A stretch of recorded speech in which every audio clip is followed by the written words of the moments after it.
বিদায় মুহূর্তটা বড্ড কষ্টের। সেটা হোক 2 দিনের, সেটা হোক বেশ কিছু দিনের। সেই মুহূর্ত চলে আসছে, যে মুহূর্ত বাবা মাকে বিদায় বলে শ্বশুর বাসায় চলে আসতে হবে। মেয়েদের জীবনটাই কেন এমন বলুন তো, যে ঈদ বাবার বাসায় আর বিয়ের পরে করতে পারে না। শুধু মেয়েদের ক্ষেত্রে কেন এই সামাজিক নিয়মটা, সেটা কেন ছেলেদের ক্ষেত্রে হলো না? মেয়েদের বাবা মারা কি মেয়েদেরকে কষ্ট করে বড় করে না? এই প্রশ্নগুলোর উত্তর কে যে দিবে, আল্লাহ তাআলা ভালো জানে। যাই হোক, আমাদের বাসায় এখন একটা ছোটোখাটো মিটিং হচ্ছে, যেহেতু আমাদের বাসায় কয়েকদিন পরে একটা ছোটোখাটো অনুষ্ঠান।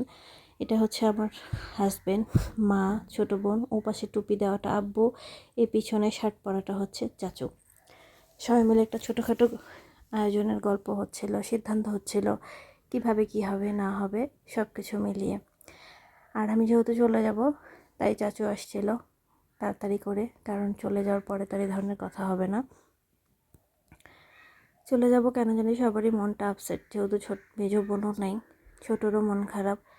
আর এখন ইফতারি করে আমরা বের হয়ে পড়ছি, মা বলছে তাড়াতাড়ি যাও, সন্ধ্যা হয়ে গেছে। ছোটো বোন আপসেট, চলে যাব, ঈদে দেখা হবে কি না আল্লাহ তাআলা ভালো জানে। আব্বু হাসতেছে কিন্তু আব্বু আপসেট। এটা হচ্ছে আমাদের বাসার সামনের রাস্তা, অটোতে করে যাচ্ছি, আর কেন জানি মনে হচ্ছে কি যেন রেখে যাচ্ছে। আমার শ্বশুর বাসায় বেশ কয়েকভাবে যাওয়া যায়, ট্রেন, বাস, অটো। তো আমরা ট্রেনে যাব না, ট্রেন আছে রাত 11টায়, আমরা অটোতেই যাব, কারণ এই মুহূর্তে আর বাস পাওয়া যাবে না। আমার হাজব্যান্ড আজকে সকালেই আসছে ঢাকা থেকে, ও তখনই চলে যাবে আমাকে নিয়ে। বাসায় শুধু জোর করে রাখা হয়েছে যে ইফতারি করবে তারপরে যাবে।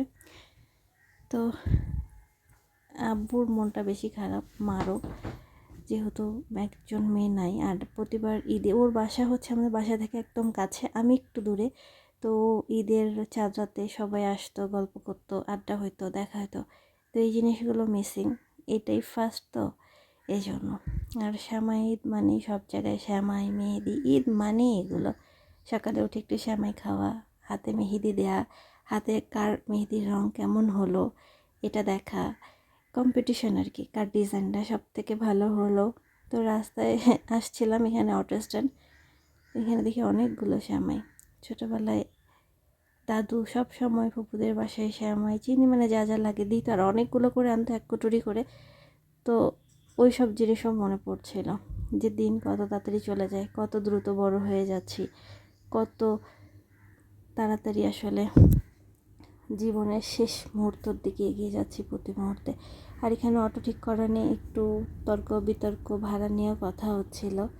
আর অটোওয়ালারা, মানে অটোওয়ালারা না, বাংলাদেশের সব জায়গায় সিন্ডিকেট, এরাও মোটামুটি সিন্ডিকেটের মতো, যে এভাবে ওভাবে। তো আমি পার্বতীপুর চলে আসি, এটা হলো পার্বতীপুর টার্মিনাল। এই জায়গাটা না আমার বেশ ভালো লাগে পার্বতীপুরে, জানেন। হ্যাঁ, এখানে চলে আসার পর আমরা বেশ কয়েকজন একসাথে আসছিলাম, তো শেষে তারা ভাড়া দিচ্ছিল।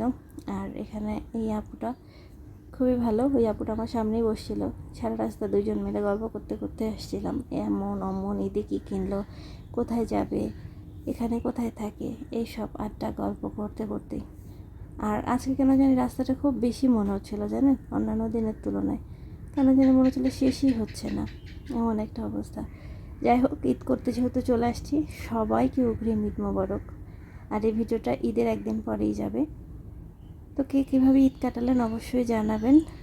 আমার ঈদ আল্লাহ ভালো জানে কীভাবে যাবে। ছোটো বোন, মেজো বোন, বাবা মাকে খুব বেশি মিস করছি। ভালো থাকবেন সবাই, সবার আপনজনদেরকে নিয়ে। ভালো কাটুক সবার।